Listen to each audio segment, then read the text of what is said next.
میری طبیعت یہ طبیعت میری بہت خراب ہے، تو 3 مہینے تو گھر کے اندر حجرہ میں لٹے ہوئے. آج پہلا دن ہے کہ 3 مہینے کے بعد ہم باہر نکلے ہیں. کہنا یہ ہے کہ اگر آپ کو اسلام کو پروان چڑھانا ہے تو علم سے بھی آراستہ ہونا ہوگا، معلومات سے بھی آپ کو واقفیت ہونی چاہیے، اور مدارس و مکاتب کی اہمیت کو سمجھنا چاہیے. ہر بزرگ کے خانقاہ میں خواجہ اجمیری کے ہوں، مخدوم جہاں کے ہوں، مخدوم کلیئر کے ہوں، مخدوم کچھوچا کے ہوں، اور اعلیٰ حضرت بریلوی کا ہے نہیں ہوں، ہر جگہ اللہ والوں نے مدرسہ قائم کیا اور ہر جگہ اپنے آستانوں سے لگا کر کے مسجد بنایا. سرکار دو عالم جائیے مدینہ طیبہ، جہاں سرکار ہیں وہ مسجد سے باہر تھے، اب اندر ہو گئے. چلے جائیے اجمیر شریف، جہاں مزار ہے وہی مسجد. کچھوچا جائیے، جہاں مزار ہے وہی مسجد. مخدوم جہاں کے آستانے پر جائیے، جہاں مزار ہے وہی مسجد. محبوب الہی نظام الدین اولیاء کے دہلوی کے مزار پر جائیے، جہاں مزار ہے وہی مسجد. معلوم یہ ہوا کہ مسجد اور اللہ والا کا جوڑ ہے. یہ درس دیتے ہیں مرنے کے بعد، انتقال کے بعد بھی، کہ اسلام کی ترقی عروج چاہتے ہو تو توحید خانہ قائم کرو. توحید خانہ میرے مخدوم جہان کو لکھا کہ سب سے پہلی خانقاہ، سنیے، سب سے پہلی خانقاہ حضرت آدم نے مکہ بنایا. مکہ خانہ کعبہ سب سے پہلی خانقاہ ہے جہاں بت پرستی کو جگہ نہیں دی گئی، توحید پرستی کا درد دیا گیا. ہر اللہ والا جہاں جاتا ہے میں خانہ بناتا ہے. یہ قرآن میری پوتی کے سینے میں، یہ قرآن میرے بچوں کے مدرسے کے سینے میں جو اتارا گیا ہے اور بخشا گیا ہے، ایک عظیم نعمت عظمیٰ ہے. سنو جی، تم جاہل نہیں ہو، پڑھے لکھے لوگ ہو. ہمارے تو مرنے کا وقت ہے، 96 برس کی عمر میں ہم کیا بولیں گے؟ لیکن کہنا یہ چاہتے ہیں کہ بڑھاپے سے بال پکنے سے مسلمان بڈھا نہیں ہوتا ہے، اور سر کا بال پک جانے سے عورت بوڑھی نہیں ہوتی ہے. اسلام زندہ ہوتا ہے اس کے سینے سے. بدر کے میدان میں جناب عبد الرحمن تلوار لے کر آ گئے خیمہ کے پاس، تمہارے رسول کے خیمے کے پاس، اور فرمایا کہ اے محمد، حل من مبارز یا محمد، اے محمد تمہاری جماعت میں صلی اللہ علیہ وسلم کوئی ہے جو ہم سے مقابلہ کرے؟ سنیے، تم پڑھے لکھے ہو، عقل والے ہو، رسول دو عالم کے ہم وہاں گئے ہیں، وہاں ہم لوگ 3 دن قیام کیا ہے. بھائی سب بند کرو، بند کرو. ہم دیکھا ہے جہاں پر رسول پاک کا خیمہ لگا تھا وہیں پر سیدنا ابوبکر صدیق کھڑے تھے.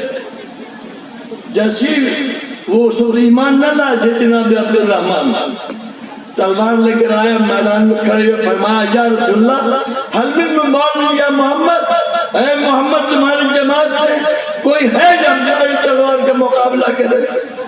ان کے والد محترم ابوبکر صدیق تھے جو بعد میں خلیفہ اول بنے، تلوار لے کر میدان میں کود گئے. عزیزو میرے بھائیو، پلاؤ بریانی کھانے کا نام خانقاہ نہیں ہے. اللہ کے رسول کے صحابہ کرام کے اسوہ حسنہ کو دنیا میں جاری و ساری کرنے کے نام ایمان ہے. سیدنا ابوبکر صدیق تلوار لے کر کود گئے میدان بدر میں. اب باپ بیٹے میں تلوار چل رہی، باپ بیٹے میں تلوار چل رہی ہے. بیٹا وار کر رہا ہے، باپ کاٹ دیتے ہیں، باپ وار کرتے ہیں تو بیٹا اچھل کے نکل جاتا ہے. عرض کرنا یہ ہے کہ آسمان کانپ رہا تھا، زمین تھر تھرا رہی تھی. اللہ والے سارے کے سارے انبیاء کرام سب حیرت میں تھے کہ اللہ یہ کیا ہو رہا ہے؟ باپ بیٹے میں تلوار. خالی رسول کے وقار و عظمت کے لیے میرے عزیزو اسی رسول گرامی کے کردار و عمل کو اس کتاب کے اندر ہم نے جاری کیا ہے، جہاں ہم نے دارالعلوم فردوسیہ قائم کیا، جہاں کے یہ ہونہار بچے ہر سال 2-4 حافظوں کے نکلتے ہیں، اور اللہ کا شکر ہے، اس کا کرم ہے، یہ احمد علی کی تقدیر کی بلندیوں رفت ہے کہ آج سارے بچے کہیں نہ کہیں قرآن تراویح پڑھ رہے ہیں۔ ہمارے خانقاہ میں پورے جمشید پور کی سرزمین میں، پورے جمشید پور کی سرزمین میں کہیں بھی اس کا انتظام نہیں ہے، جہاں ہمارے مدرسے میں ہمارے بیٹا مولانا شاہ حسان احمد فردوسی سستوانی نے تراویح کا انتظام کیا، اور اس میں کہیں سے حافظ کو نہیں بلایا، اسی چمن کا پیدا شدہ بچہ، وہ بھی میرا پوتا شاہ اقبال عثمانی فردوسی صلی اللہ علیہ وسلم جب سے فارغ ہوئے اسی سال سے وہاں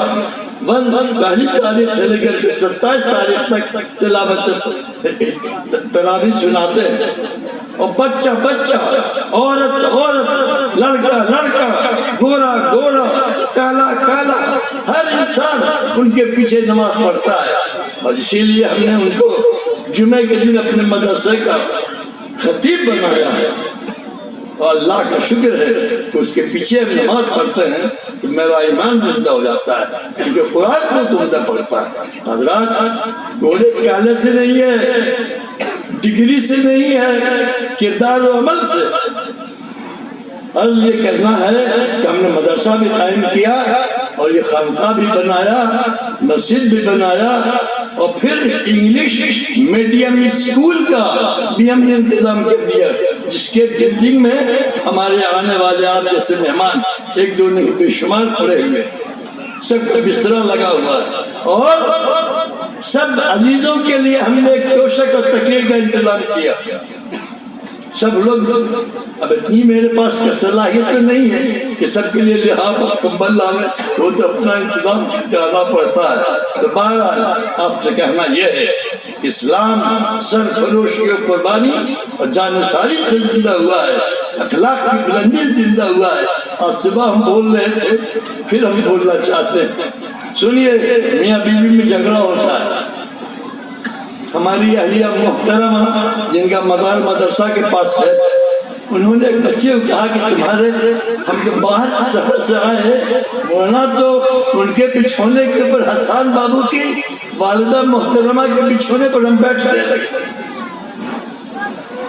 تو آپ کی بہت ساری عورتیں اور مرد مرید ہیں، ایک لڑکی جو نسرین آئی تھی کل، کہتے ہیں پھر ہم نہیں، آپ کی سب بات اچھی ہے، ایک بات آپ کی بہت بری، اللہ ہم نے اپنے دادا کو، ہم نے اپنے نانا کو، ہم نے اپنی نانی کو، ہم نے اپنے باپ کو، اپنی اماں کو حضور کا پیر دھو کر کے گھر میں چھوٹے ہوئے دیکھا ہے۔ ہم نے کہا ایسا کائے کرتے ہیں؟ ان کا جب سے چھینچنا شروع کیا ہے گھر میں برکت ہو جاتی ہے۔ یہ اپنا اپنا ایمان ہے۔ وہ پپلی اڑیسہ میں ایک جگہ ہے، ایک شہر ہے، وہیں کا واقعہ۔ وہ لڑکی یہاں آئی، اس نے کہا کہ پیر صاحب کا اپنے بچھونے پر بیٹھے نہیں دیتی ہیں، پیر اپنی کتنی غلط بات ہے، ہم کو بہت تکلیف پہنچی۔ ان کا ہم کو تمہارے پیر صاحب سے نفرت نہیں ہے، نفرت نہیں ہے، ان کا کردار و عمل بہت خراب ہے۔ کہا کیا کردار و عمل خراب ہے؟ کہا کہ ہاں دیکھو بیٹھی رہو، یہ بیچ کمرے میں رہتے ہیں، بیچ کمرے میں۔ اتنے میں چاول آ گیا، آج بول رہے تھے صبح چاول آیا، اذان ہو گیا۔ تو ہندو تھا، سنیے، مسلمان نہیں ہندو تھا، ساکھی سے چاول لایا ٹھیلا کے جلوس کے لیے، یہیں پر آ کر کھڑا ہوا۔ سب بچے ہمارے پڑھ رہے تھے یہاں، دیکھا گیا ایسے سے کانپ رہا ہے، اٹھ کر کے وہاں سے ہم آئے، ہم نے اپنے پٹکا سے اس کا منہ پوچھا تو ان کی حسان کی والدہ نے یہ کہا، اے نسرین ادھر آؤ، کہا دیکھ کیا کر رہے ہیں۔ ہم نے اس کپڑے سے اپنے اس کا منہ پوچھا، اس کے بعد اس کو سینے سے لگایا، ہم نے کہا سامان کو چھوڑ دو، تم چلو پہلے چائے پی لو۔ پکڑ کے لے گئے وہاں، چائے بتا رہے چائے پلایا، اس کے بعد اس کی مزدوری رکھ دیا۔ ہم نے کہا تم کو بہت تکلیف ہوئی ہے لیکن تم اچھے کام سے آئے، تم جانتے ہو کیا ہوا؟ ارے اللہ گواہ ہے، خدا خانہ ہے خدا، اور خانقاہ کے بیچ میں بول رہے ہیں، وہ ہندو جو کانپتا ہوا آیا تھا یہاں سے کلمہ پڑھ کر چلا گیا۔ کیسے ہم کو بہت بڑی نعمت مل گئی، بہت بڑی دولت مل گئی۔ اخلاق سے ایمان زندہ ہوتا ہے۔ بلند اپنا اخلاق کرتا چلا جا، زمانہ کے دل میں اترتا چلا جا، تجھے یاد کر کر کے روئے گی دنیا، دنیا سے تو مسکراتا چلا جا۔ اللہ والے جنازہ جو اٹھتا ہے چہرہ اس کا چمکتا ہے اور پیچھے قوم جو ہے ہائے ہائے ہائے ہائے کرتی۔ اللہ کے بندو اخلاق پیدا کرو، کردار پیدا کرو، ہر انسان کو اپنا بھائی سمجھو، سب سے محبت کرو۔ اللہ نوری